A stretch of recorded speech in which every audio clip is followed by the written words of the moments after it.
Hojiin qonna jallisii qonnaan bulaa baqqalaa damee hojjetan fakkeenya gaarii ta'uun daawwatameera. Bishaan boollaa gadi fagoo meetira 160 irraa birrii miliyoona 8 oliin baasisuun itti gargaaramanii oomishaalee kuduraaf muduraa hojjechaa jiranii fi sirni facaasaa jallisii qamadii gaggeeffameera.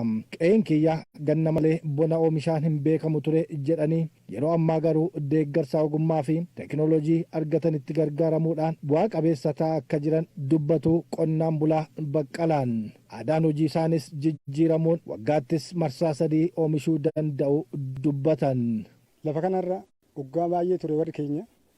Amma immoo jijjiiramni kun dhufnaan sanaallee garuu maan dubbannu badiidhaafis abdiidhaafis badii kutannee turreeyyuu jijjiiramni mootummaa keenyaa kun dhufnaan qe'ee keenyatti hafnaan angugoo egere gisee duraan dura waggaatti gisee tokko nyaan amma waggaatti gisee 3 nyaan. Ani muutaa kana bunninyii facaasee bunninyii irraa hin kaasee timaatima kanan dhaabee timaatima kana immoo gimboota keessa maasanan kaasaa qaysirii facaasaa jechuudha. Waggaatti gisee 3 oomisha. Qonnaan bulaa ogummaa garaagaraaf teekinooloojiin deeggaruun bu'aa qabeessa gochuu danda'amuu fi muuxannoon kun akka babal'atuuf hojjetamaa jiraachuu ogeessa qonnaa Yoosef Tichaatu dubbate. Qonnaan bulaan kaan akka gara kanatti dhufu kan nuti hojjetaa jirru yeroo isaan facaasan sanallee qonnaan bulaa affeeraa turre akkamitti akka bishaan illee obaafamu waan hundasaa keessattuu amma timaatimii kanarraa waan hedduudha namni barachaatii kan jiru jechaadha. Kanaaf fedhii hedduu qonnaan bultootatti horeeti jira. Maaliif baheetu mul'ata. Adda Waynisheet Gizaaw bulchituun kutaa magaalaa Furii akka dubbatanitti hojii qonna magaalaa babal'isuun inisheetivii mootummaan nyaata kooboroo korra jedhuun eegale milkeessuuf hojiileen danuun hojjetamu dubbatan. Akkuma argitan kuduraaf muduraa fi akkasuma jallisii qamadiidhaan wal qabatee hektaara 245 ol karoorfannee haga ammaatti hektaarri 161 qotameera.